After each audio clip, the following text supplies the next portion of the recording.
I slept really good last night, babes. As did I. And then... we got up. What time was it? Let me think. That had to be... I got up like close to 7. I went back to sleep immediately. Yeah. We're cuddling at one point, and I turn to you and say, you want to go back to bed? Well, you were more tired. I couldn't sleep. I was, as soon as we stopped cuddling, I was out like immediately. Yeah. And then you woke me up a little bit after 9. Yeah. Yes. I felt bad for you, babes. Why? Because all you did is sit in the bed and watch me sleep. I was listening to stuff. Okay. I was trying to sleep myself. Okay. But who says I was actually in bed? Oh. Where'd you go? What did you do? No, I'm just kidding. This is just hearsay for all of you because we say it. We say that happened, but it may not have happened. No. Anyway, if anyone questions, no, I did not, go back to sleep. I guess I was already, awake by then. That's good, babes. It is. Yes. We're supposed to get hard rain today. Oh, well, I think after all the snow we went through for the last, few days, which actually, thank goodness, was not a lot in our area. Mm-hmm. But probably more in the West Hills. I'm glad that we are getting some rain and I don't have to deal with it. You don't have to deal with it either. I'm going to be walking in it, but that's going to be a short thing. Yeah. By the time you get home, it's probably going to start raining after a while. Yeah, it might start a little bit before, but they say it's going to get harder tonight. Like around what time?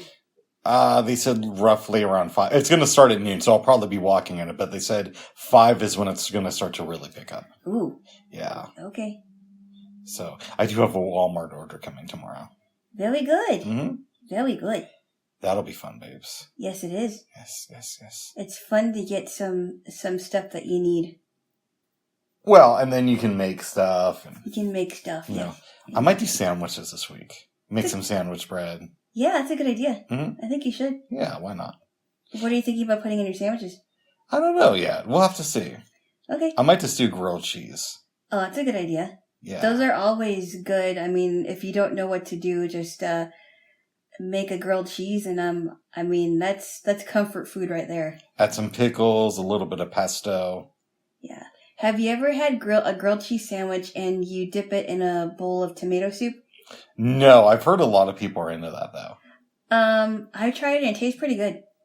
I've never made sandwich bread in the stand mixer. Mm-hmm. I've only done it by hand or in the food processor. Yeah. But I'm anxious to do it there. Oh, good. Yeah. Good, I'm glad. I bet I could make noodles in the stand mixer, but I don't know. Well, yeah, you can because you can get by that pasta attachment. Oh, you can? Okay. Yeah. Do you have one? No, I might get the pasta attachment at some point, though. Okay. Yeah. But can you make it in your food processor?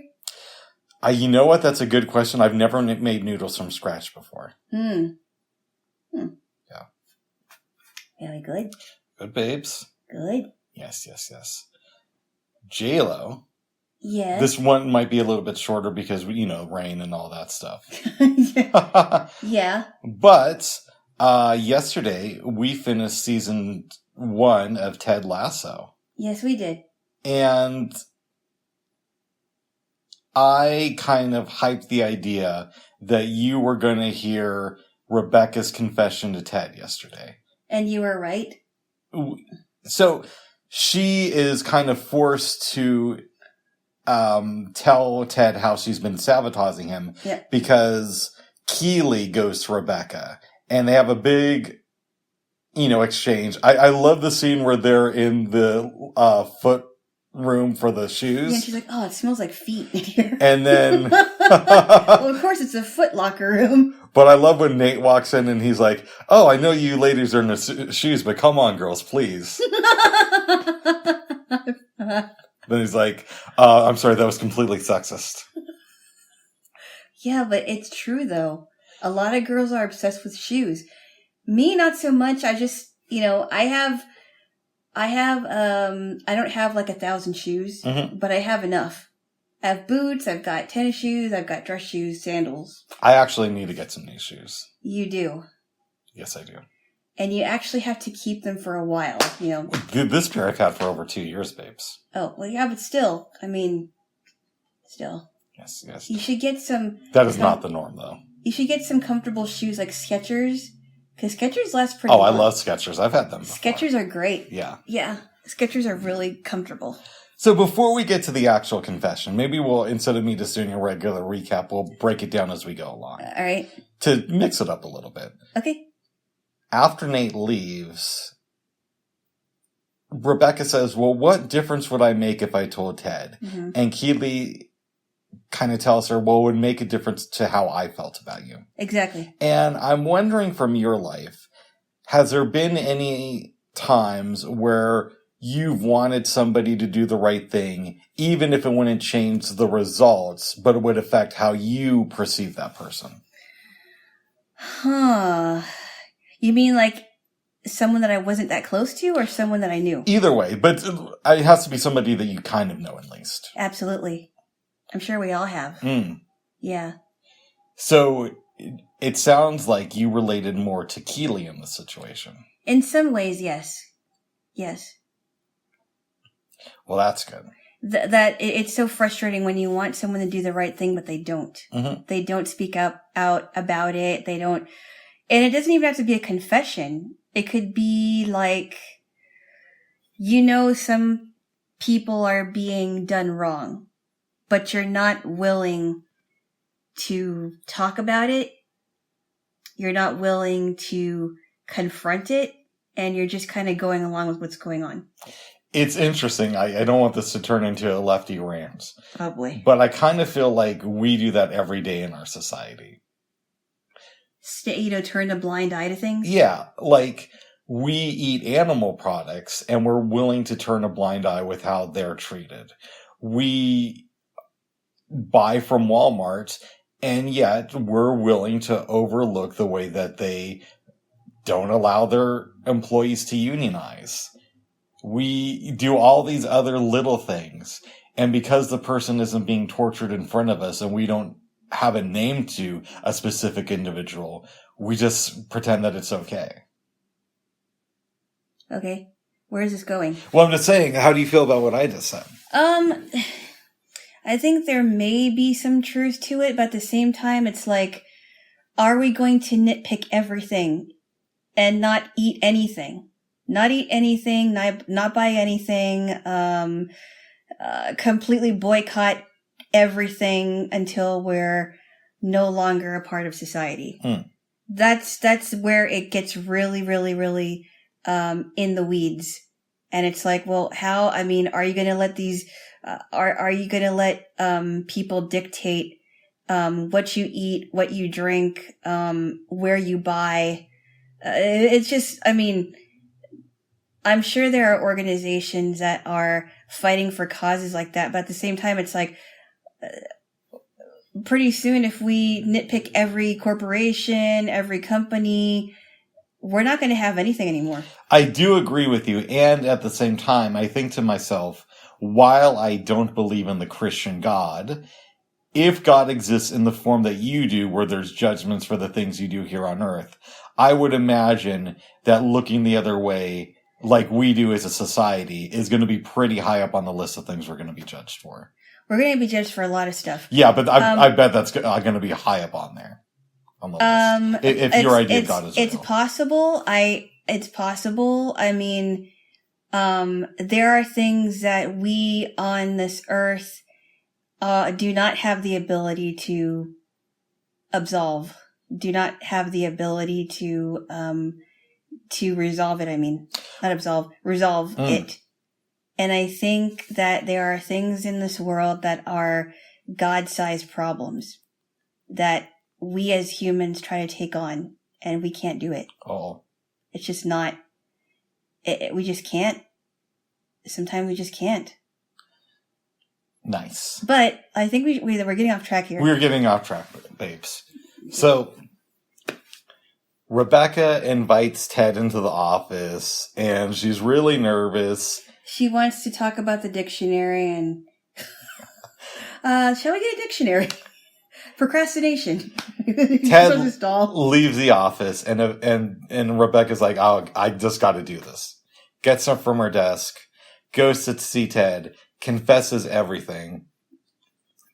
And when I first watched this, I wasn't sure what he was going to do. I didn't know if he was going to storm out and completely separate himself from the entire league. But instead he stands up and he says, "I forgive you. Divorce can be hard on anybody. It doesn't matter if you're the one dumping or the one being dumped." And then she embraces him in a hug. Yeah. That was such a,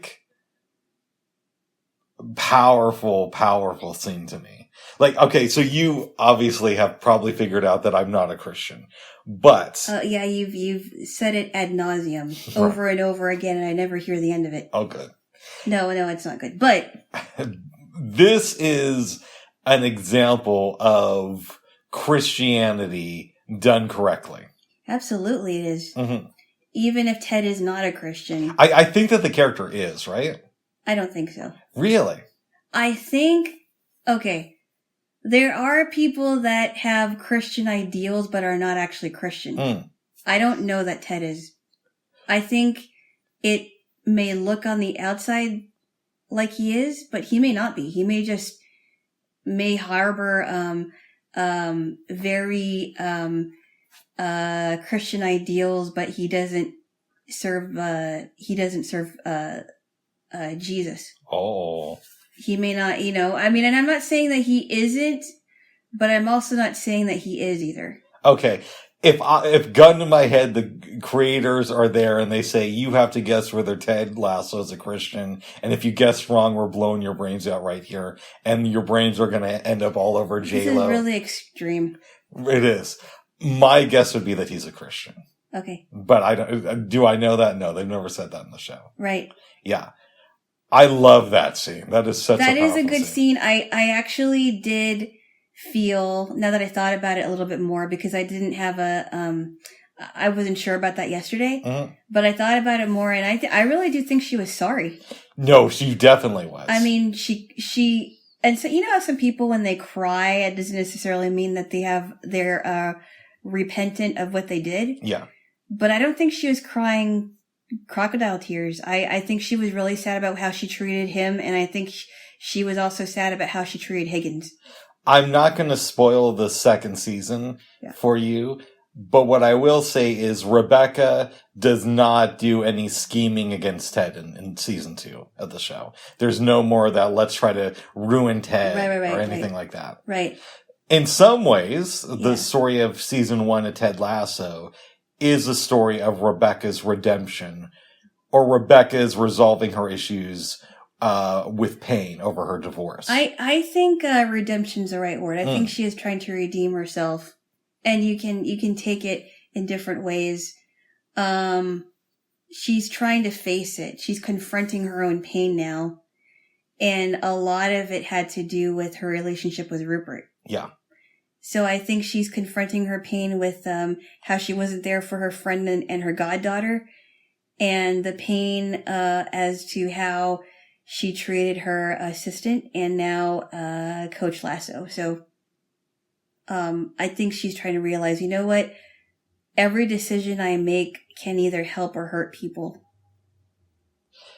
Absolutely. And Flo is a recurring character in the second season, too. Uh-oh. She's in 3 or 4 episodes, I think. Okay. After that, Rebecca goes to talk to Higgins, who has become a bit of a beatnik since the last episode. What does he look like? He has a little bit of a goatee type thing. He's let his hair grow out just a slight bit, and he's playing, was it an upright bass? It was a bass. I don't know what kind of a bass it was. It was a bass guitar. Yeah. Is it a bass was it a bass violin, or was it a bass guitar? I'm not sure. It sounded like a bass guitar to me, but I could be wrong. Yeah, because there are basses in the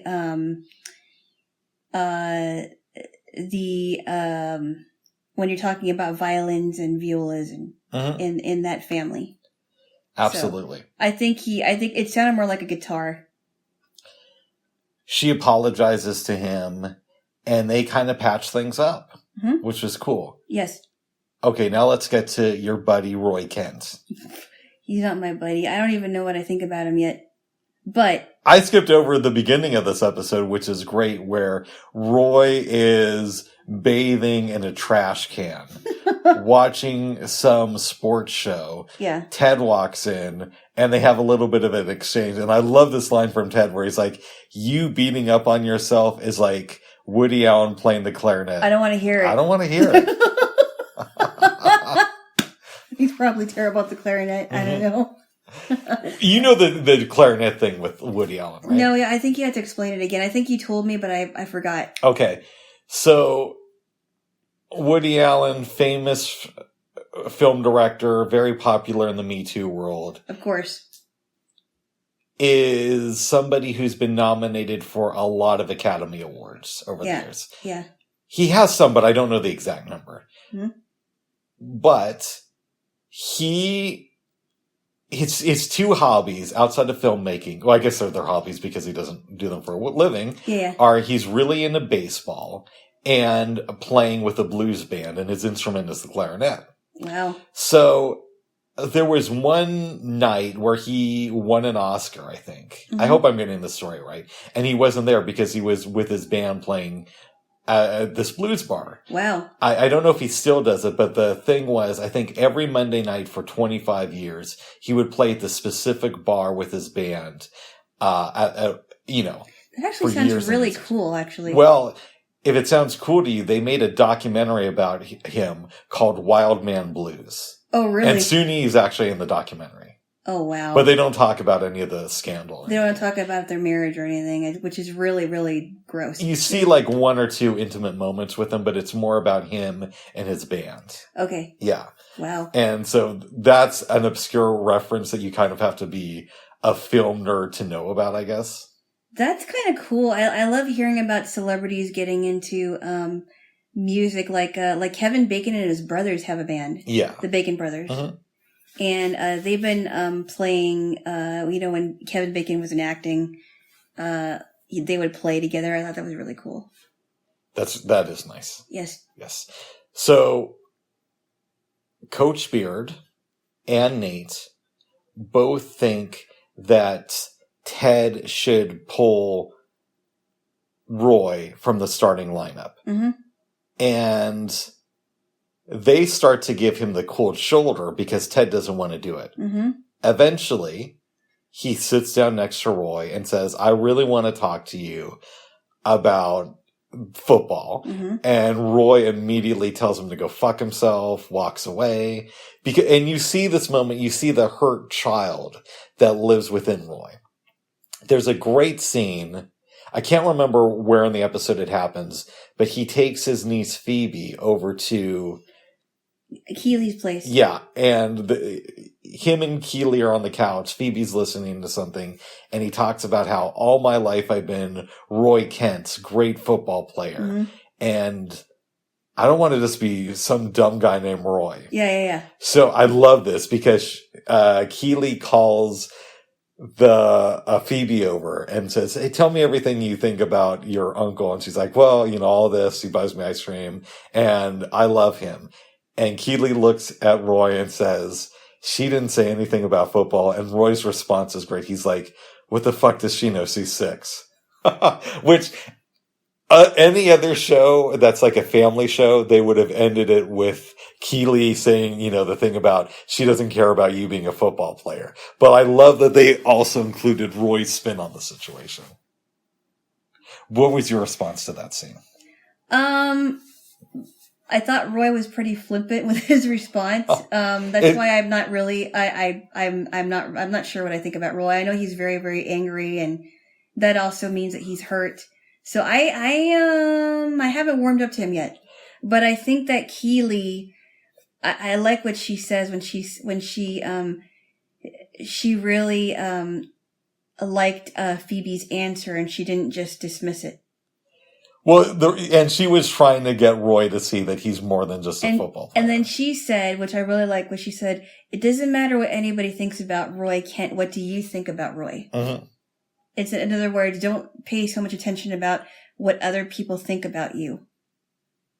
Exactly. And I think that's so true, because a lot of us do. We think about appearances. We think about, how are we going to look to people? And sometimes a lot of us get caught up in that. Whether it's how much stuff do I have? Do I have the best kitchen appliances? Or is my car clean? Or is, do I have like, the highest I can get in, scholastic endeavors?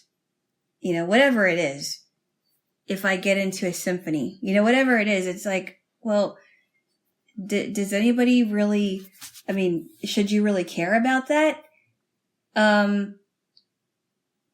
Not so much. Yeah.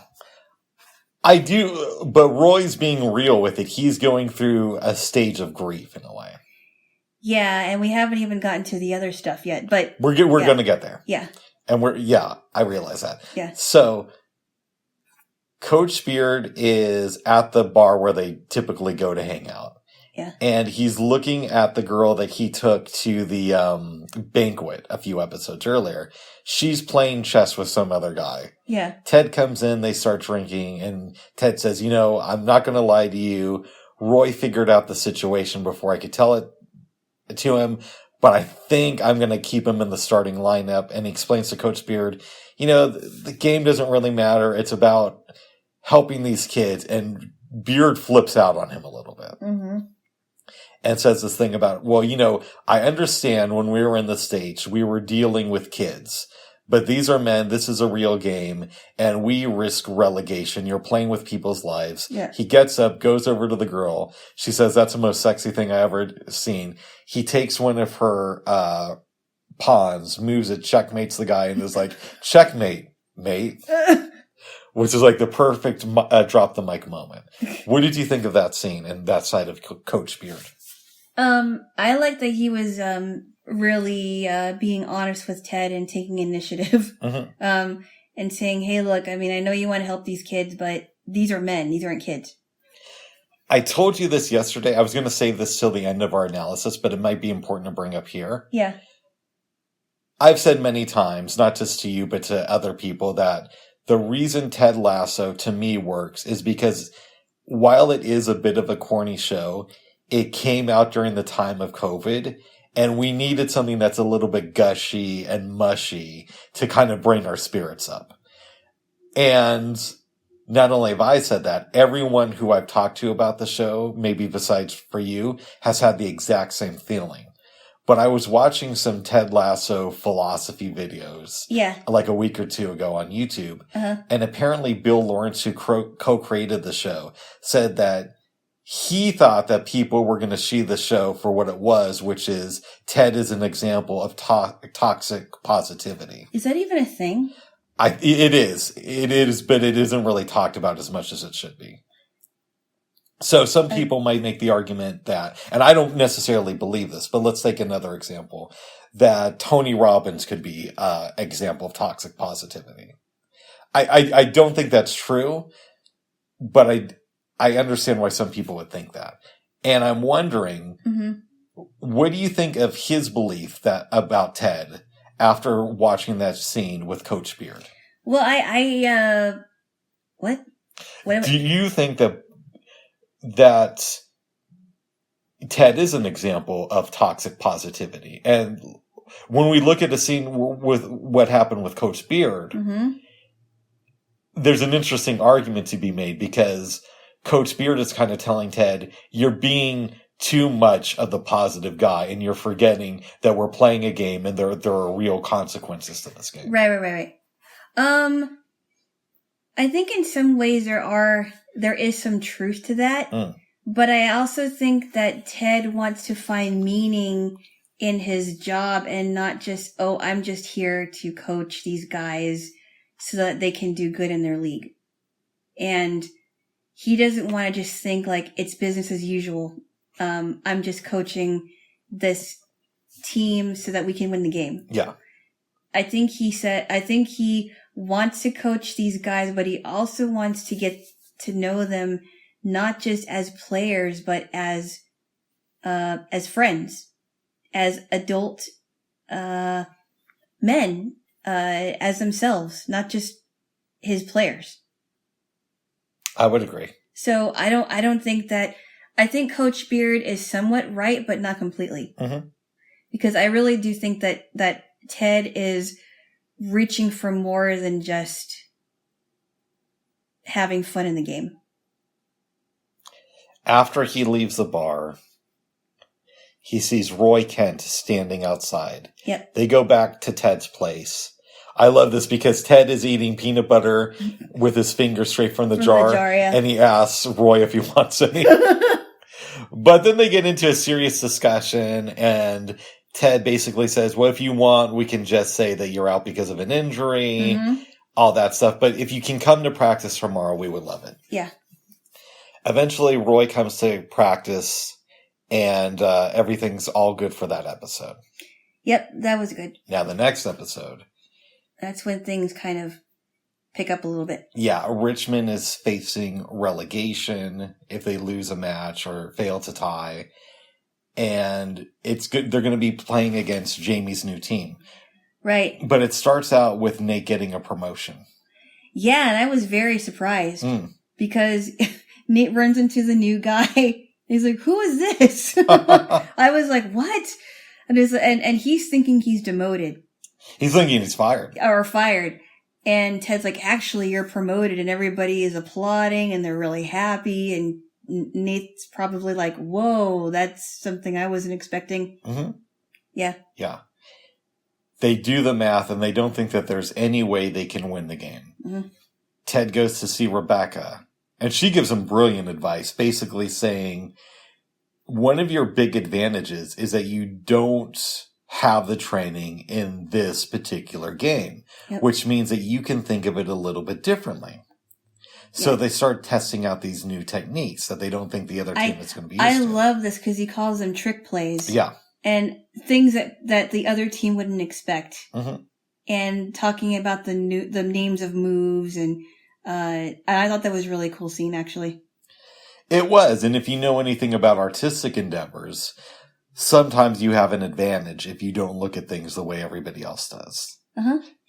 I remember hearing somewhere, somebody said that, I think it was Jimi Hendrix, I hope I'm getting this right, didn't play the guitar like it was a guitar, but he played it like it was a piano.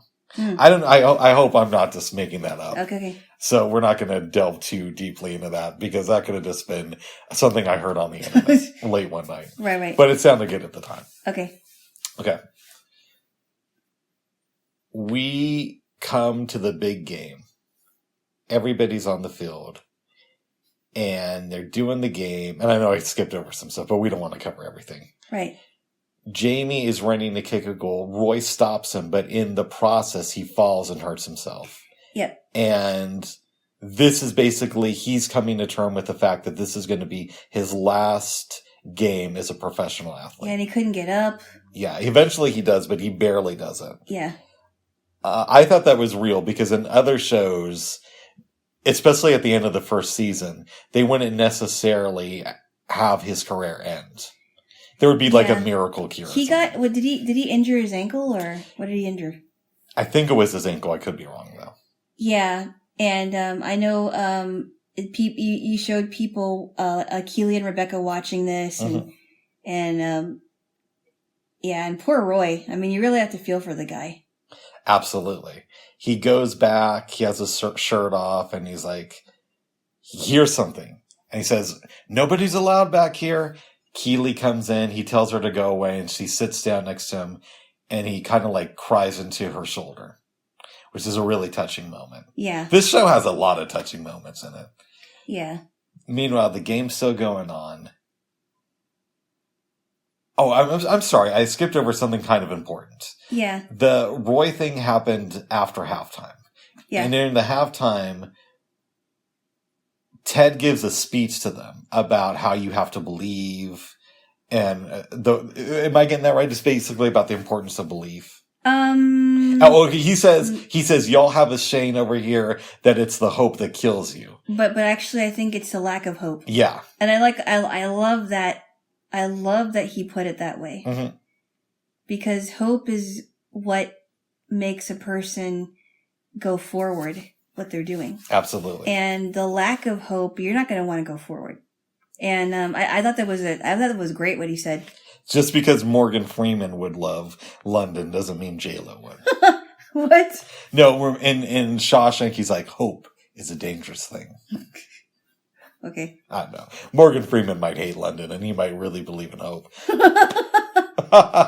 But it's a great speech. Anyways, so at one point, they score a goal, and they're not going to be relegated. Everybody's celebrating. They take their eye off the prize, and at the last second, Jamie Tart wins it for the opposite team. Oh, and of course, we're not.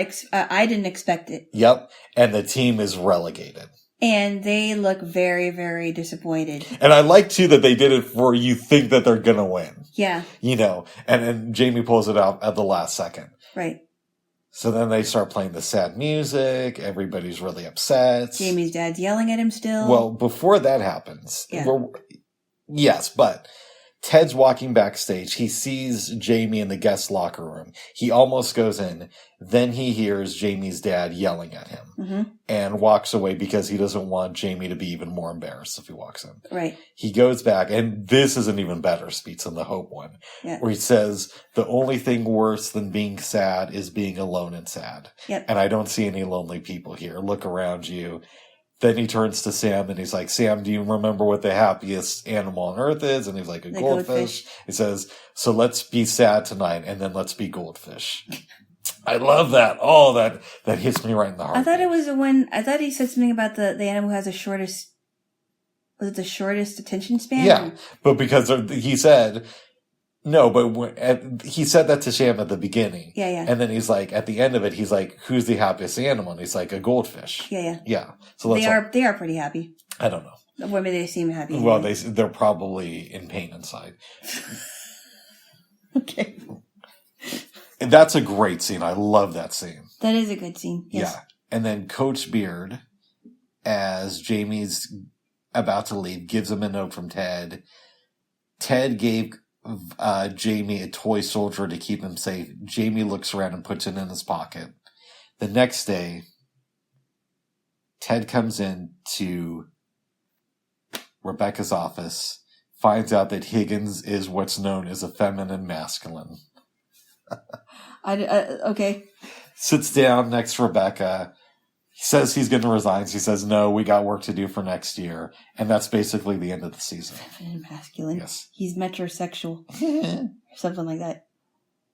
Well, it has to do with the fact that he's a junior on his mom's side. Yeah, I know. Yes. What did you think of the season now that you've watched the full one? There's a lot of surprises. Craziness. It would be safe to say that you are now maybe not a diehard fan of the show, but you are a fan. Yeah, I am. I mean, I'm not as crazy a fan as you are. Oh my goodness. But I do appreciate it for what it is. Do you ever wonder, babes, if I have more of a capacity to become a fan of things than you do? No. Really? No, I just think that you like stuff that I like and stuff that I don't like. Oh, okay. Yeah. Wow. That's how it is. Oh. But besides for Trump and Jesus, I've never heard you really talk about being a diehard fan of anything. Well, I mean, yeah, there are some things that I like, but, I'm not like over obsessive over it. Neither am I, though. Yeah. Yes, you are. Oh my goodness. Yes, you are. Oh my goodness, babes. I mean, just because I don't express it as effusive as you do. Yeah. That doesn't mean I'm not a diehard fan of anything. Nice. That just means that I'm not as expressive. Oh. I express myself, but I'm not like excessively expressive. If that makes any sense. Well, good. Yeah. And next season, we get to start with season 2. Or next weekend. Oh my goodness. Yes. I speak fast because I feel like I wasn't heard as a kid, but we already know that. That's okay. And that causes me to trip over my words. That's okay. Yes. That's not necessarily your fault. Thank you, babes. Yeah. We made dinner last night, Jaylo. Yeah, it turned out pretty good. We cooked some chicken with pepper and some potatoes and celery. I liked it. I thought it was delicious. Yes. It was very good. Simple, but very good. Yeah, and I thought, you know what? I don't think we need any rice. Because I think if we added rice, it would have taken us a little bit longer, and we were pretty hungry. So, the thing I had a hard time with is like chopping up the chicken, because it felt like I had to kind of push, and it was a little bit hard to separate. Yes. But I did it. We're happy for you, babes. Thank you. Yes. Yeah. Jaylo. Yes. Last night. Yeah. We watched a movie that I really enjoy called The Truman Show.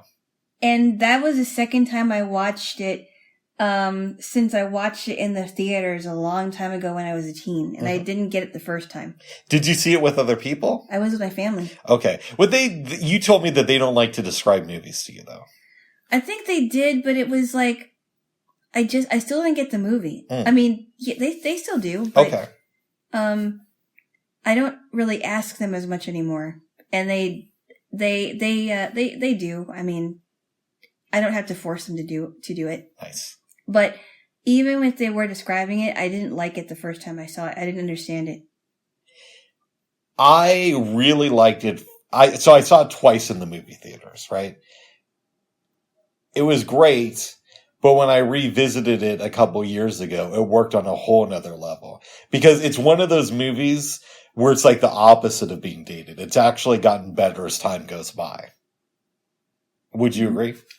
Yes, because it's so poignant today. Mm-hmm. It's really poignant today because now people are on social media platforms. People have had celebrities start their own reality shows, and people like that stuff. And it's a lot more poignant. Except the Truman Show, of course, was set up a lot differentently. Yeah, like I think back in '98, in this country at least, we had The Real World. Yes. Maybe Road Rules. I'm not even sure about that. It was Road Rules, yeah. I was watching both shows. Yeah, and possibly one or two others on basic cable. Yeah. But it was nothing like it is today. It is completely skyrocketed today. Now it's like reality show crazy. Something I've wondered throughout the years is, like, 2 years after this is when reality TV really hits. Yes. So I think to myself, if The Truman Show would have come out in June of 2001 instead of the summer of 1998, would it have been an even bigger success? Or would it have been one of those things to where people thought that Jim Carrey was trying to do a quick movie to try to grab attention from the craze of reality TV? I think it might have been even bigger. Yeah, but this movie was still fairly popular when it came out. It's not like it flopped or anything. No. It's just become more beloved over time. Yeah, and it definitely did not seem dated at all. No. Do you want to give the brief overview? I'm not going to give details because it's hard to do character analysis when Truman's life was pretty much set from the time he was born. I got some questions about character analysis, but just to give a quick recap. Okay. Basically, Truman is living his life. Truman Burbank, which is kind of a funny name, was living his life with his wife Meryl, and there are things he lives on this. It's an island, right? Yes. He lives on an island called Sea Haven, and Sea Haven has a studio that Sea Haven basically is a television studio. It's a television studio, but it's set on an island. Yeah, it's a huge one. Yes. And so all these things are happening in his life. people are watching this because he doesn't realize that he's a part of his own show. From the time he was born until the present day, when he's got a best friend named Marlon, a wife named Meryl. He runs into this, they show flashbacks of him in high school and much younger. It shows, and I'm going to kind of talk a little bit about the flashbacks. Yeah. Because not everything, but it shows a scene where his father supposedly dies in this accident on the water. It was a boating one, right? Boating accident. Mm-hmm. And he thinks that his dad really did die.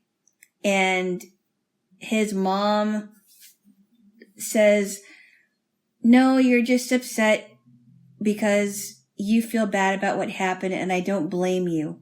I never blamed you, and I don't blame you now. And he's going throughout his life, and he's realizing things are very, very weird.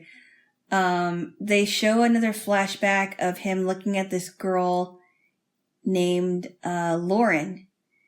That's not really her name, and she isn't supposed to talk to him, and he was very attracted to her. But it just so happens that Meryl ends up she fell on him, right? Yeah, to try to distract him from Lauren, who broke onto the set. Yes. Lauren turns out to be somebody else named Sylvia. Mm-hmm. He ends up marrying Meryl because that's what the show creators wanted him to do. So, meanwhile, he's trying to figure out what's going on. People are following him. He sees a guy that looks like his dad. Something isn't right about Meryl. And it's funny how they do promotions, too. Could you explain that? Because it's real life and it's supposed to be on him 24/7, we don't know when something interesting is about to happen. So you can't just air regular commercials.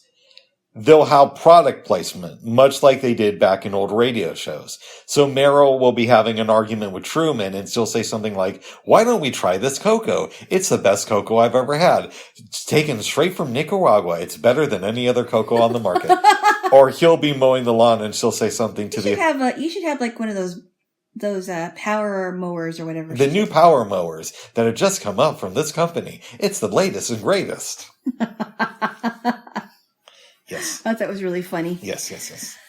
So he notices something isn't right. He takes Meryl on a joyride, and she's not liking this at all. He says, hey, look, there's no cars on the road, and everybody's watching this. Yep. They almost drive off of... Actually, they do drive off of a bridge. She's freaking out. I think there's one scene... Across the bridge. Across the bridge, I'm sorry. That's okay. She's freaking out. He's trying to get away to Fiji because he just thinks that he needs to see the world more. And, can I step in for a second? You can step in as much as you want to. He tells people that that's why he wants to go there, but the real reason is because when Sylvia, who said her name was Lauren, was there, right. She was taken by a man off the set. Yeah. And he's claimed to be her father and said, we're moving out of town. We're moving to Fiji. We're moving to Fiji. And he's trying to find her. Yeah. Yeah. Go ahead. Well, I could go into more detail, but... Some of it you just want to see. I think I'm going to stop here because there's so much detail in it. And he does find out eventually that his whole life was a show. Yeah, and he's given the opportunity. Some people have compared this movie to The Matrix, and I think it's actually a really good comparison, even though they're very different. Yeah. So he's given the opportunity to stay in Sea Haven and on TV, which is weird because it's a blue background. So it would be kind of like taking the blue pill or exiting and he decides to leave. He takes a bow. He says, in case I don't see you, good afternoon, good morning, and good night. Good morning, good afternoon, or good afternoon, good evening, and good night. And then he leaves to reality. Yeah. This is such a powerful movie. It is. Every time I liked it a lot from the first time I saw it. So it's not like I didn't appreciate it when it came out. Yeah. But every time I see it, I like it a little bit more. Yeah.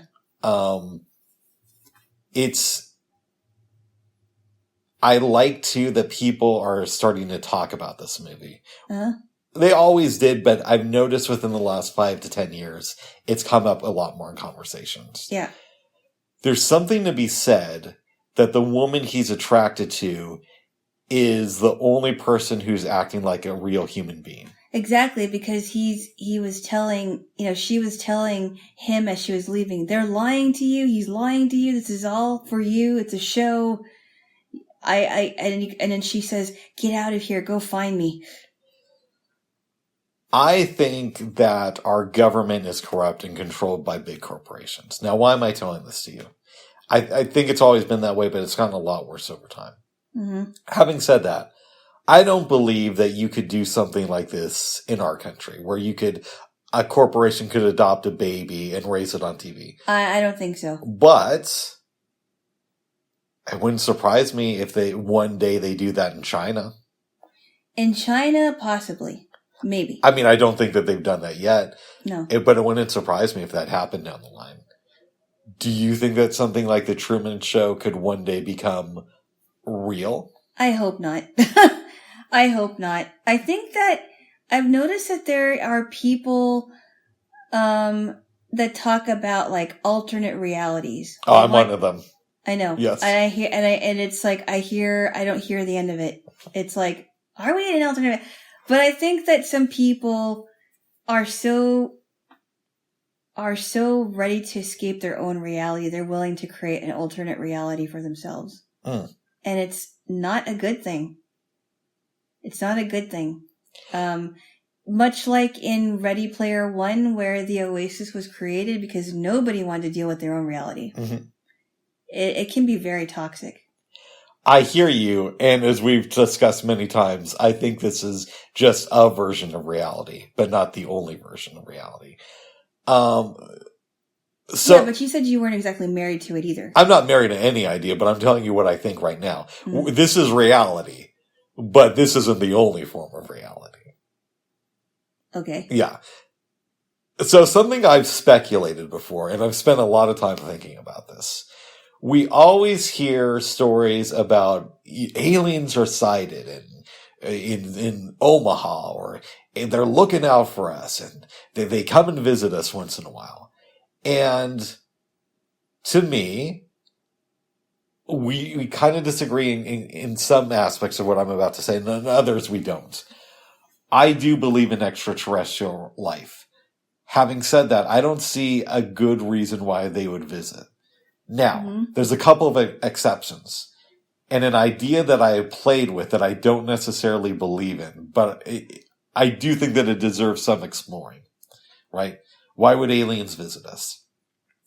I don't think that I'm the star of my own reality TV show, right? But I do think that there is an argument to be made that maybe Earth itself is a soundstage for a reality TV show created by aliens. I do. I believe that it's possible that aliens tune into a reality show called Earth, or whatever they want to call it, and they just tune into these different feeds of people around our planet and watch us doing dumb stuff. I don't believe that that's real, but I think it's a possibility. Mm-hmm. And it sounds from your laughter like you completely disagree with that. Absolutely. I think it's absurd. Really? I do. Well, I mean, it's fun to think about, but I honestly think that you're analyzing this way too much. Yeah. Wow. And it sounds like you're not at all convinced that China will one day make a real-life version of the Truman Show. No, I don't. Now, I expected you to dismiss my idea that this is that Earth is part of an intergalactic TV show. But I wasn't sure how you were going to feel about the China thing. Yeah, I don't know that that's really possible. I really don't. Really? I don't know. I just never thought of it that way. I mean, China is definitely there. I am sure that there are no length that China would go through to take over the world. But I'm not sure about adopting a baby, as far as like a corporation in China adopting a baby and having all of their pretty much their whole entire life planned out. It's a little bit far-fetched. Okay. Interesting. Yeah.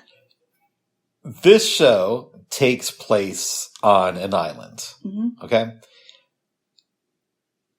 Survivor comes to the U.S. in... I've never watched an episode of Survivor. I watched a little bit of it. I didn't really get into it. It got really popular in 2001. Oh, okay.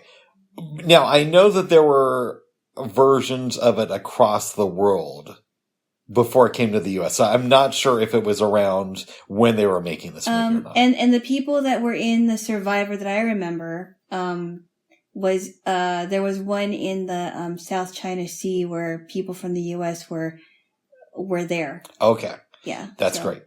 What? Hey. Well, I'm trying to make a point, and we're not trying to go into each individual cast. I know, but... Oh, yes, one guy in the show, Bob. But, no, okay. Let's get back to it. But you dismissed me. Okay, I love you. All right, give me a kiss. No. This is to certify that you are no longer being dismissed. Okay. All right.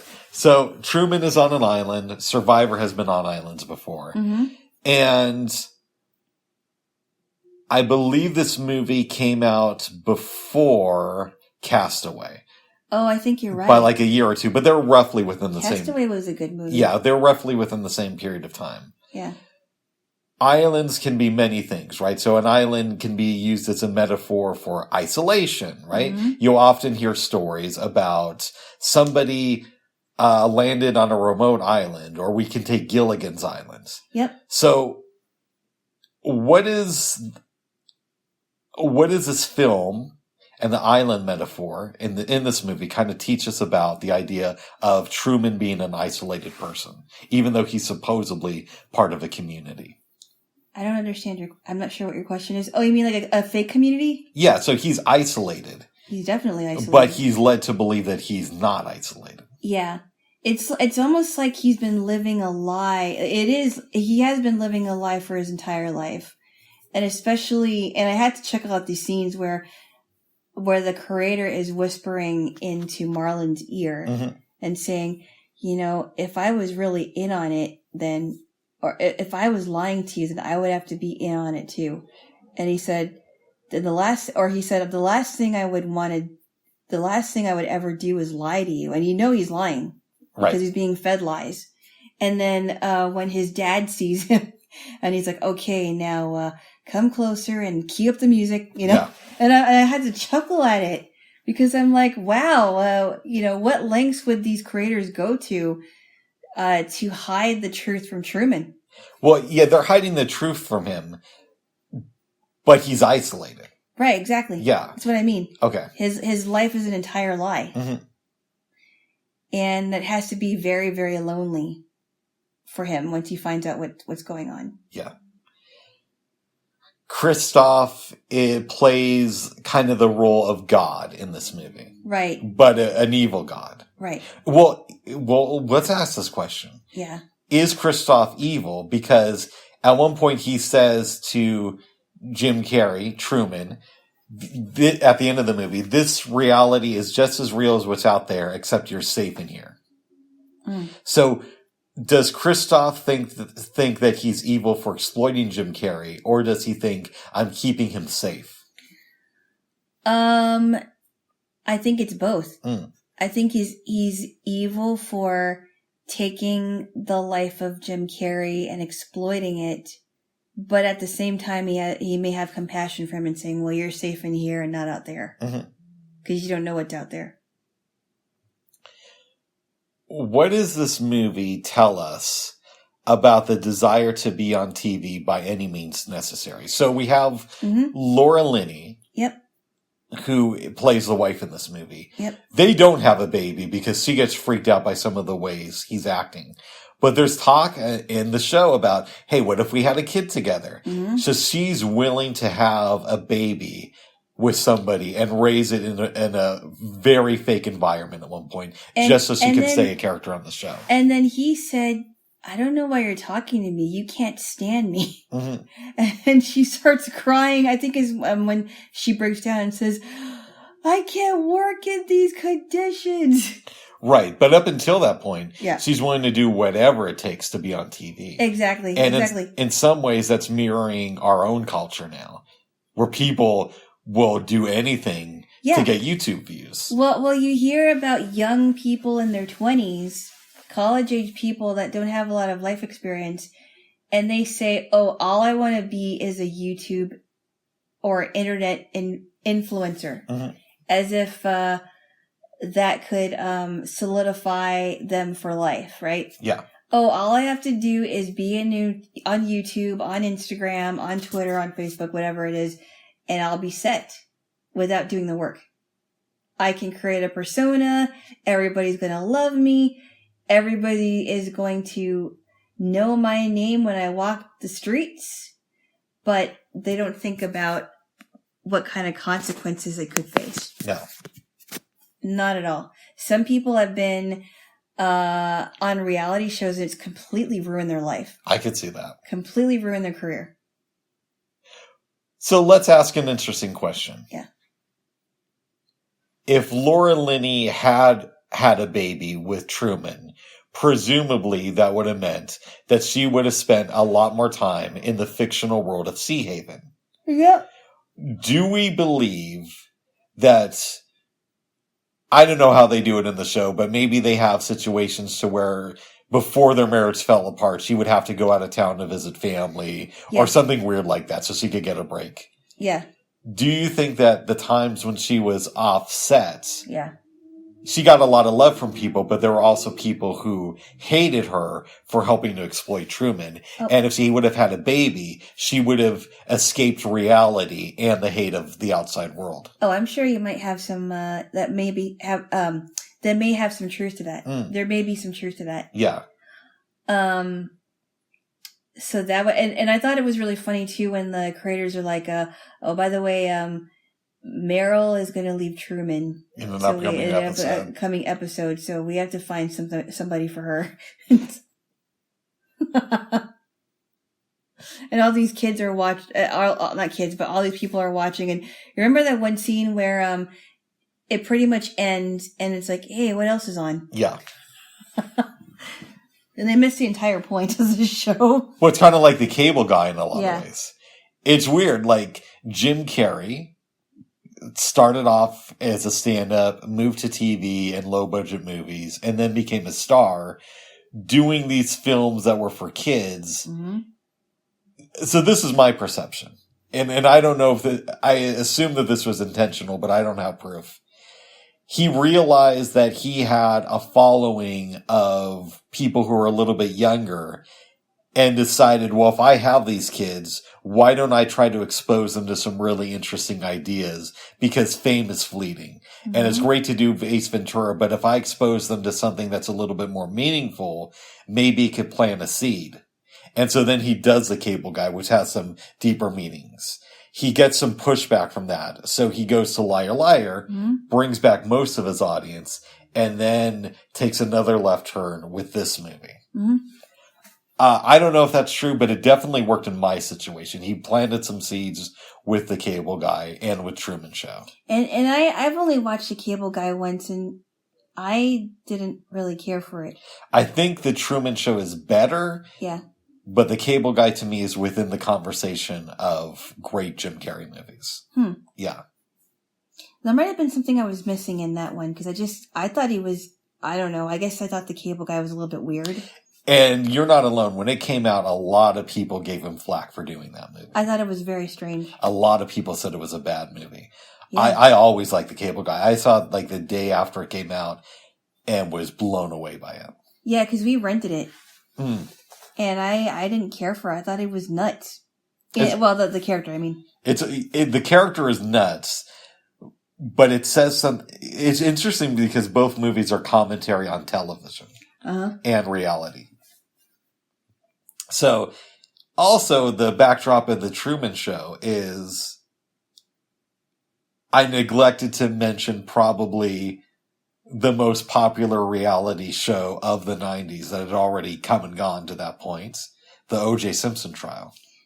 Right. A type of reality show, I guess, yeah. Mm-hmm. And I wonder how much that affected the making of this movie, right? I really want to do some research about what was the inspiration for this film, who wrote it, that type of thing, and I haven't. But I wonder if it wasn't for the O.J. Simpson trial, if we would have had the Truman Show. Huh. I don't know. I can't answer that question. Because that was like the closest thing you could say there was to a real life version of the Truman Show up until that point in time. And why would you say that? Well, you have a famous athlete who is beloved by millions, and then the country, rightfully so, turns on him, and we learn all these details about his personal life and about the life of his wife, right, and Ron Goldman. And also his kids. Yeah, but Ron Goldman especially was sort of like, in a way, after his death, became a version of Truman. Because he didn't know that his life was going to become a reality TV show. Right? Ron Goldman or O.J. Simpson? Ron Goldman. Okay. Yeah, he wasn't alive for it, but he kind of became Truman. Because everybody found out about Ron Goldman and his wife through this tragedy. And his life through this tragedy. Yeah, right. You know what I mean? Yes. True. I think that's the closest thing we had to the Truman Show before this movie. In some ways, yes, and people are still talking about it. Yeah. Especially when that book that O.J. Simpson came out with, which really people were just, I mean, his wife's sister was just enraged. What people forget about, I'm assuming you're talking about If I Did It. Yes. That was actually the second book he wrote about the case. Okay. I didn't know that he wrote another one. In 1994, right after it happened, he got a book deal to put something out from prison where he talked about the case. I never read that, but I know of its existence. And that's the thing. Just like Truman, they had to make money for selling products. In the O.J. Simpson trial, they had to sell books. Wow. There were people outside the courtroom selling T-shirts. Ford Bronco got a lot of free advertising from the chase. Because of that, yeah. Yeah, exactly. Because of the Bronco, yeah. Mm-hmm. But it's like, and it's so sad because Denise Brown, who was her sister, it's almost like her family was getting another slap in the face because of those book deals. Exactly. And it's like, we already had enough. It's bad enough that my sister's dead and my sister's friend is dead. And they didn't have to die. And now OJ's writing these 2 books. Right. And it's another slap in the face. Right. But I'm specifically thinking about it and how it relates to the Truman Show. Yeah. They had product placements in the Truman Show, and people from the OJ trial released books and right. Exactly. They that. profited off of that case. Exactly. For sure. But in some sense, they kind of had to, because their lives weren't going to be normal after the trial. Mm-hmm. And so how are they going to make a living? Right. You know what I mean? So it's I'm this sure they weird, also sold gloves too. Yeah, it's this weird mirror on our society. And I'm wondering if that's what inspired this movie. I don't know that it did, but you made some good points there. Mm-hmm. It's possibly that it did, but I'm not sure that it did. I'm going to research that. Okay. Because I could see if that was the case. It wouldn't shock me if I found out that the writer was watching the OJ trial and came up with the idea for this film. Mm-hmm. Yeah. And think about this too, because Ace Ventura came out in 94. February of 94. And this is right before that whole scandal came out the next year. No, right? With OJ? That happened in June of 94. Oh, I'm sorry. Okay. But it continued on until the next year. On. Okay. Excuse me. Yes. Jim Carrey didn't write this movie, so I'm not sure the correlation, but I still love you, babes. Oh. No, I'm just saying that this whole this thing was going on after Ace Ventura came out, and O.J. Simpson was still beloved by a lot of people for a few more months. Yeah. Yes. That's what I mean, love. Okay, babes. Well, yeah. I love you, babes. Mm-hmm. Do you love me? Yes. Very good. This film should have gotten a lot of Oscar nominations. Absolutely. I agree. And if Jim Carrey didn't come from the background of In Living Color and Ace Ventura, it probably would have. Yeah. I think, did Ed Harris get a nomination for Best Supporting Actor? Who? Ed Harris, who played Kristoff. I don't know. I didn't check. This film may have gotten 1 or 2 nominations, but there's an argument that it should have been nominated for Best Picture. Yeah, I don't know why it didn't. Yeah. It was really good. I mean, after seeing it yesterday and understanding it more, it should have won for something. It should have had an Oscar. Yeah. I think Jim Carrey may have won a Golden Globe for this, but don't quote me. Okay. Is there anything else you want to say about The Truman Show? Actually, I'm sorry. I have a couple more questions for you. Uh-oh. Real quick. What would you give it on a scale from 1 to 10? I would give it a solid 8. Would you recommend it to friends of yours? And if so, what's your elevator pitch? If you think your reality's messed up, watch this movie and then come back to me and talk about your reality. Nice. If you're thinking about having your own alternate reality, then watch this movie. Well, I just thought of another question I have for you. What's that? Okay. Truman leaves his reality, and presumably he's going into our reality of 1998. Yeah. Right before reality TV explodes. Yeah. So now we get into like a weird sort of thing of what is reality, but I love going there, and this movie enables me to do that in a strange way. Mm-hmm. Does Truman eventually come back to embracing reality TV, or is he one of those guys who finds a small town to live in and maybe sues Kristoff, makes a ton of money so he doesn't really have to work and just lives a simple life? I think he leaves it entirely, honestly. I agree. I completely agree. I don't think he comes back because, I mean, why would he? His life was a complete lie. Yeah. And now he has to make his own actual reality. Exactly. And I know I said, okay, this is the last question. Oh my goodness. Does Sylvia really care about Truman? Or is she just a glorified groupie? Because, yeah, she knows the real him, but she knows him from seeing him on TV. I really think she cares. Okay. I don't think she would risk her life to tell him, you are wrong, to tell Kristoff that he's wrong, and to also tell Truman that this person is lying to you. They're all lying to you. I don't think she would risk her life to say that to him when she knows that her life is on the line. Interesting. Yeah. Yeah. I really think she really did care. Nice.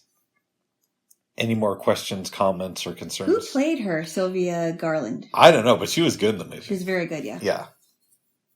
Do you feel like we did a good job of talking about this film? That and so much more. Oh, good. Good.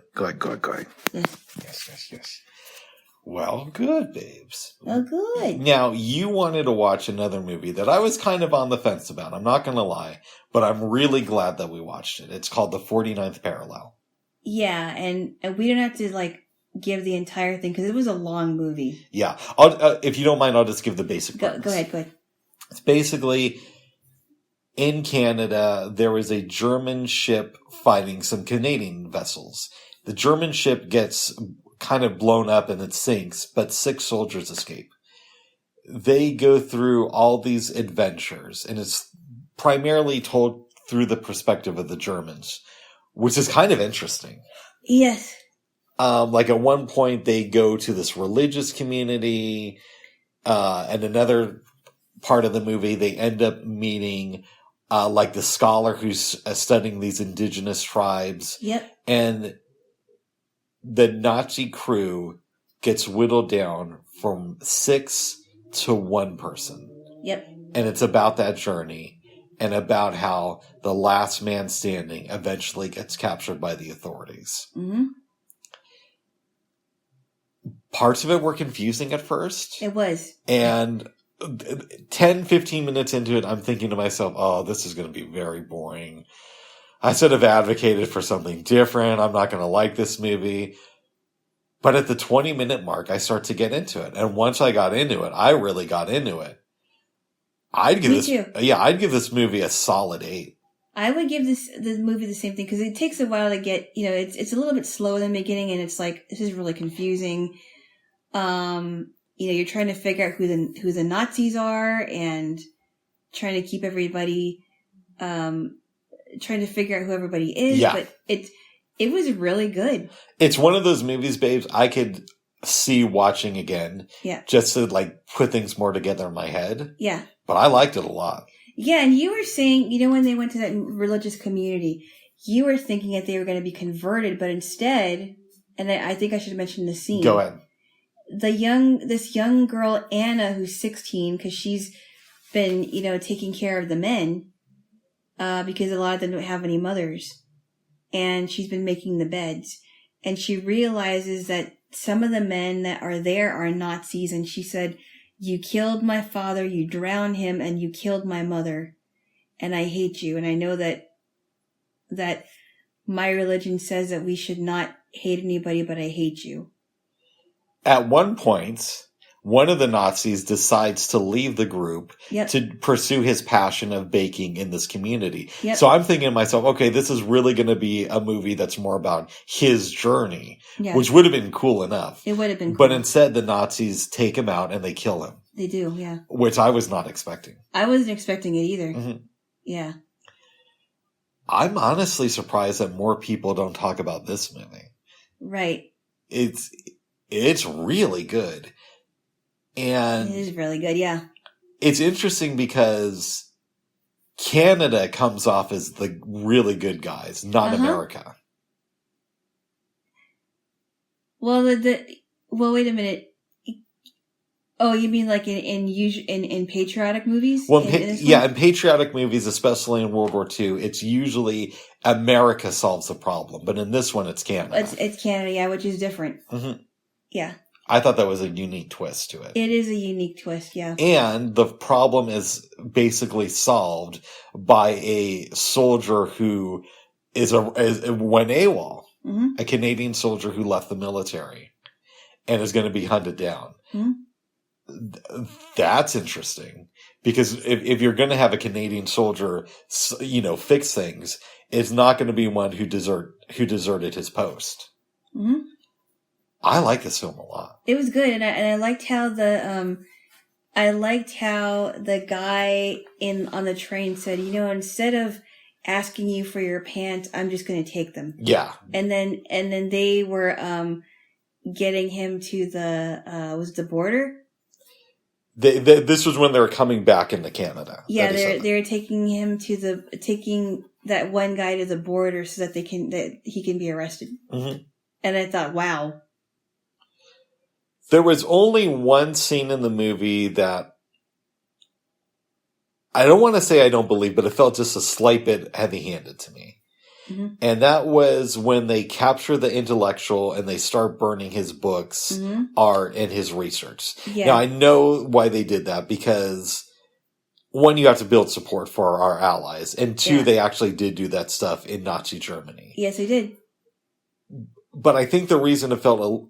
And again, I'm not saying it wasn't realistic, but it felt just slightly heavy-handed to me, is I think if they tie up the guy, they're either going to kill him or quickly grab his weapons and leave. Huh. And not just stay there to burn stuff. Oh, okay, I see. Because, they're Nazis, but they're not in a country filled by Nazis. Yeah. So they don't have the backing of Hitler and the SS to where they can just stay and burn books all day. Right. Yeah. But that's really it. Everything else really worked for me in this film. Yeah, it was good. Yeah. I would recommend this. And it makes me want to watch more films from this director. Yeah. Yeah. Who directed it now? I don't remember. Okay. But, we can find that out easily. It's called the 49th Parallel. Are you going to recommend this movie to your relatives? If so, what's the elevator pitch? I don't have one. Okay. All I can say is that this is what happened back in the 1940s with Nazi Germany. Mm-hmm. And, except this has to do with Canadians and Germans, not Americans and Germans. Yeah. Yeah. Great movie. It is. I want to do character analysis, but I also want people to watch this film. I think it's kind of hard to do that. Yeah. Because most of the characters are Nazis. Yeah. So, it's a quick synopsis, but it's... The rest of the characters are Nazis? It's like the three of them, right? Yeah, they're the main characters are Nazis. Oh, I see. The main characters. Yeah, it's kind of hard to do that because there's all these kinds of people. There's a religious community. You have the French... the French guy at the beginning of the movie, French Canadian. Yep, the French Canadian that they kill off. And then, there's so many people in their adventures. It's a great movie. It is. And I would actually be interested to see if this is based on a book. Because I'd love to read a book like this. Yeah. Yeah. It's really interesting. Very much so, babes. It's a quick analysis, but the movie is definitely worth watching. It is. Yes. Jaylo. Yeah. You are yawning. You're going to kick me out soon. But before that, tell me your relationship with dreams over the last couple of days. I didn't have any dreams, actually. Well, I did. Okay. I had 2 dreams last night. I only remember one. But I'll tell you what it was. I was living in a house, and I go on what I'm assuming is Craigslist to find somebody to come over and clip my nails for me. So I'm assuming I was a rich person. Your toenails, right? Yeah. Not your fingernails, but your toenails. So I get this guy to come over and do the job. And we're having this great conversation about life and reality and all that stuff. I call my friends, invite them over. We all have this party. The next day he's like, okay, well, I'm done. And I say, I'm going to give you a really huge tip because you did such a great job. And I just want you to know this was a very fun experience for me. And then I wake up. Of clipping toenails. Yes. Wow. It was very strange, but a good dream. That is strange. Yeah. It's funny how our dreams are like that too. Absolutely, babes. Yeah. The one about the hospital was weird. Oh, yeah. Yeah. The one that you told me about. I don't even remember that one. The one when you went to eat, that one dream. Oh, yeah. You in the hospital, yeah. Yes. Very strange. Very good, babes. Then the one dream I had where we were going to this concert. I think I mentioned this in another episode where we went to this concert and we happened to run into your ex. Nice. Who knows? That might happen one day. Oh, we got to talk about what you told me last night. What? About so Alana, I have some ex-girlfriends in the city. In the Portland metro area, I have a few exes. And Alana has always said, Bobby, I don't want to run into any of your exes. I really don't. And many of them are in the blind community. So, people who know them. They know people who know you. I'm assuming they know people who know you. But you've never met any of my exes to the best of your knowledge. Mm-hmm. But last night we're in bed and you say to me, part of you would like to run into some of my exes. To my reply was, if you want to pursue that dream, I can make it happen. And I said, no, I just said a tiny part. I didn't say I actually wanted to do it. Okay. It's just a thing where and girls think about this stuff, right? Is my boyfriend, were my boyfriend's exes as cool as I am, or were they uglier than me, or, and I mean, the girls think about that stuff. Did he downgrade before he met me, or, stuff like that. But it's like, part of me in some ways thought about, well, I'd like to put one of them to shame, but do I really want to do that? No, I don't. Not at all. And I have a diverse group of exes. Not all of them are blind. Not all of them are dark skinned. Not all of them are, conservative. Not all of them are liberal. There's, a relatively good spectrum there. of women that I could introduce you to. And I would like to know, or not know, but I don't want to introduce you to any of my exes. I have. At all. With you and me, it's very different. You have this fear/desire to meet some of my exes. I have no fear over it, but at the same point, I'm not interested in meeting anybody you went out with. No. But I don't really think about it. Like, it seems like you think about meeting my exes a lot more than I think about meeting yours. I do, because, and I've had, and I've had run-ins with my own exes, and that's kind of scary. Yeah. I don't want to do that. I'm really only on good terms with one of my exes, and she lives in a completely different part of the country, like the complete opposite side. Like, I'll I kind of talk to other exes, but it's very much, let's keep it surface level. Right. Well, I guess with the one I'm on good terms with, it's let's keep it surface level. But I don't, at least from my perspective, I don't feel like there's any, things that we really need to discuss boiling beneath the surface or anything. Uh-huh. Yeah. Yeah. Yeah.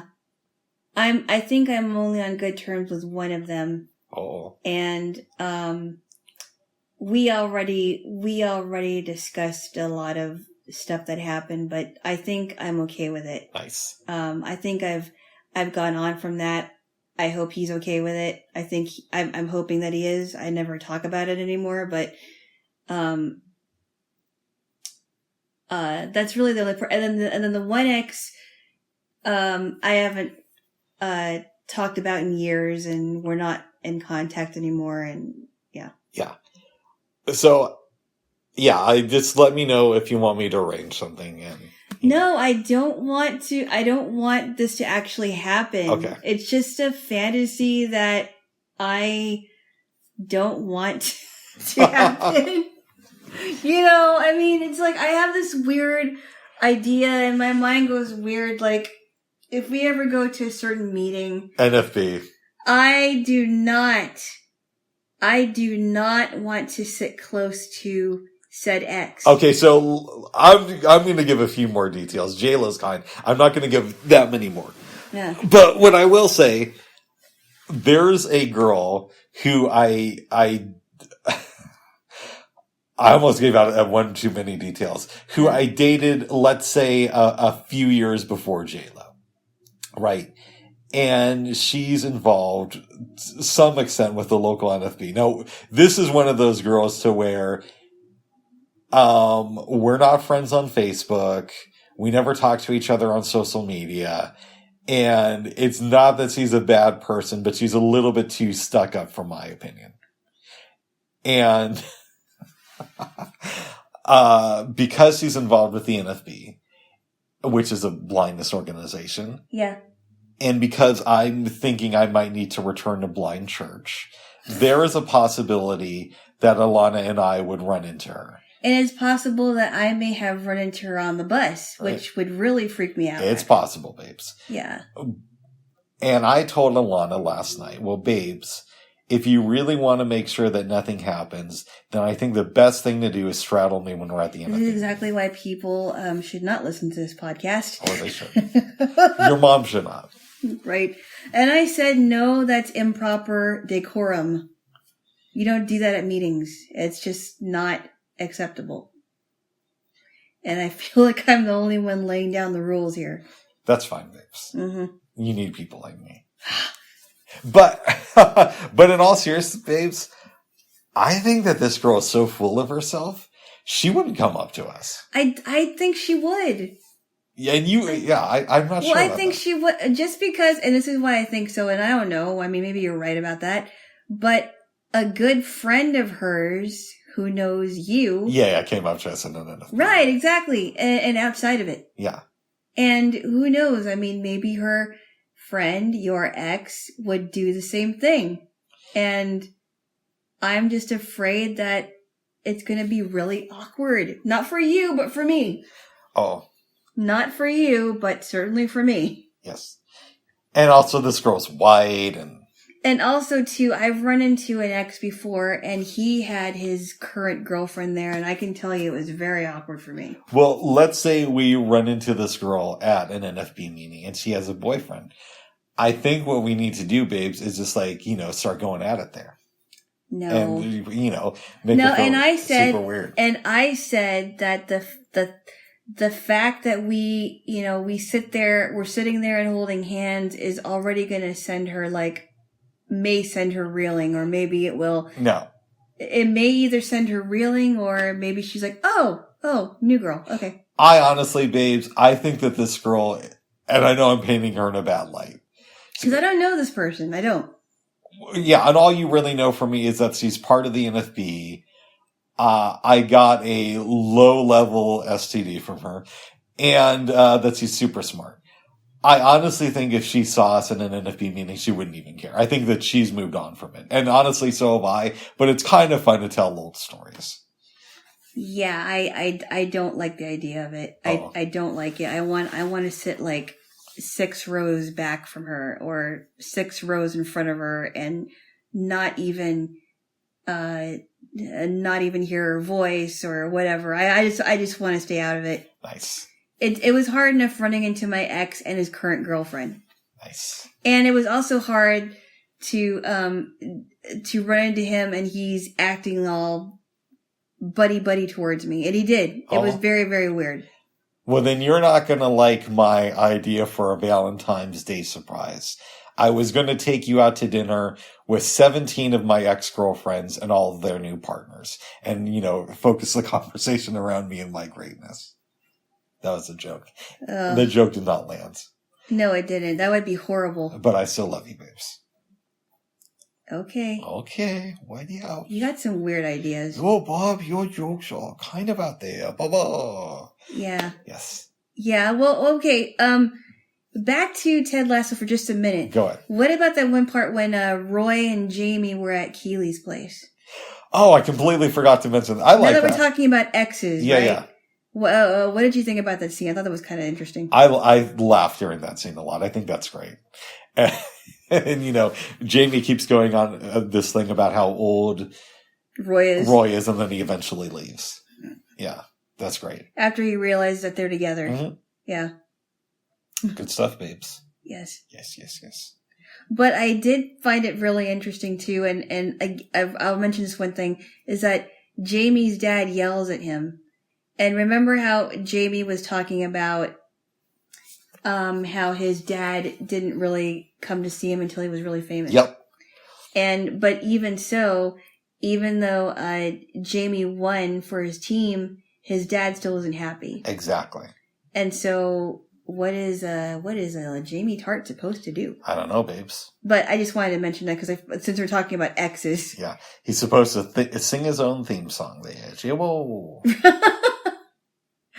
Which is the same tune as the Baby Shark song that kids like to listen to. And I only know that because my nephew was into that. Yeah, and I remember hearing it, and I'm like, oh, it sounds like Baby Shark. But when we're watching that in the show, I knew the song, but I didn't know where I knew it from. And you said that when we were over at my sister's house one day, my nephew played it for us. Yep. Yeah, so I knew the song Baby Shark, but I didn't know how I knew that song. And Alana reminded me of how. And I just thought it was funny that they used that for Jamie Tart's theme song. Jamie Tart, that does make me laugh when I hear his theme. And then it's even funnier that he sang it. Yeah.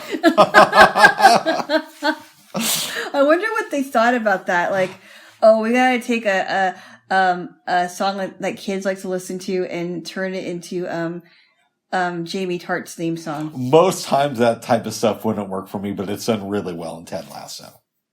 And I like Roy Kent's song too. He's here, he's there, he's every fucking where. But that was me who liked it. Alana thought it was disgusting.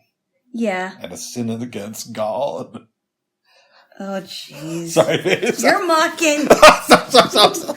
You're mocking about this fighting words. Oh, tickle truce. Oh. Give me a kiss. No. Okay. Well, then, we got to certify the truce, babes. It's solidified. Solidify. You say tomato, I say tomato. Tomato. As Mr. Peanut Butter might say. Tomato. I don't remember. I think I may have seen that one. I don't remember. Oh, that's hilarious. You got to get back to BoJack, babes.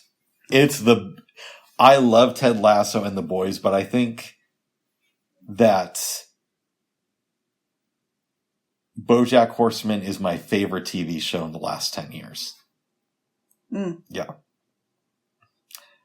Yes. And I'm glad you're enjoying the Diamond Dogs. The Diamond Dog strikes again. Mm-hmm. Do they come up again in the second season? Oh, yeah. Oh, they do? Yeah, they're the Diamond Dogs. Okay. I'm going to be virtually hanging out with my Diamond Dogs tonight. You know what? I should start calling my crew the Diamond Dogs. Oh, my goodness. By the way, do they like Ted Lasso? I've never asked them. Oh, well then, I don't know if you should call them the Diamond Dogs until they actually saw it. You know what? I'll throw it out there tonight as just like, hey, I'm glad the Diamond Dogs are back together and see what they think. That's a fun name for a group. Yes. Yes. Right. All right, babes. Anything else you want to say? Any ex-girlfriends of mine you want to... No. My fear is that you run into one of them, one of my exes, because I do not want that to happen. That's just going to be very, very weird. I highly doubt I'm going to run into any of your exes. I don't have any exes in Portland, by the way. So. Yeah, and you've only dated a couple guys from the blind community. I've dated sighted women. I dated more blind guys than sighted guys. Oh. Both of them, I don't know. The first two, I'm not sure where they are now. And I've dated like 4 guys from the blind community, now 5. I'm going to give you your ultimate nightmare / fantasy. For your birthday this year. Uh-oh. I decide as a gag gift, we're going to go on a triple date with 2 of my ex-girlfriends so that you can all discuss my greatness. And all I know about these exes is that, well, I mean, I know more, but all I know about their current life is that they're both in relationships. So we go on the triple date, and it turns out that my 2 exes are dating 2 of your exes. I doubt that would happen. Maybe it will. I doubt that would happen, no. And that'll be your birthday present, Jaylo. No. I doubt that would happen. And then I will quickly become one of your exes if that is my birthday present. No, you would be gone by the time I went home. Is what I'm trying to say. That would be my gift to you. I'd be like, all right, before I get on the bus, I'm just going to say, we're done. That would be another, that would be another list of your dramatic breakups if it were to happen that way, which I don't think you're smart enough. I'm sorry. Oh. No. What I mean is, I don't think you're dumb enough to do that. No. You're a very smart person. Thank you, babes. I meant to say, I don't think you're dumb enough to end it all by doing that. Yes. Don't do that, please. I won't do that. And also, I mean, it would require me not just contacting some of my ex-girlfriends.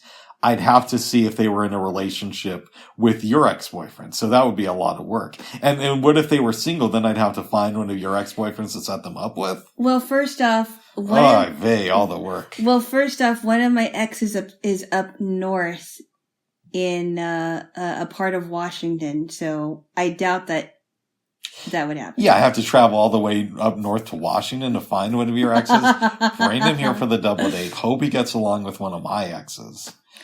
I'm not doing that, babes. I mean, most of my exes... no, wait, let me think. A lot of my exes were in Washington. I don't know if they still are. Yeah, it would be a whole thing, babes. And the one of them, I don't know where he is because I don't know what state he's in. Nice. And then a state of confusion. Right. Yes, right. Yes. But so yeah. They're good, babes. So I don't want you to run into any of them. Nice. All right, Jaylo. Unless there's anything else you want to say.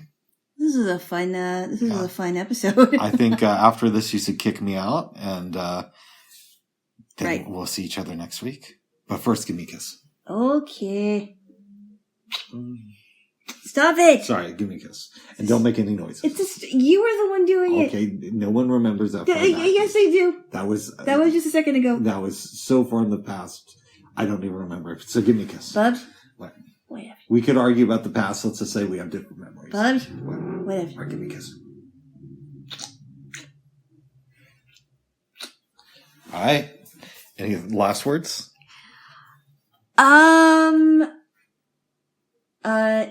No, but I guess all I have to say is, here's to the new year. I hope it starts off well for everybody. Yeah. Here's to the new year. All right. That's all. Bye. Bye-bye.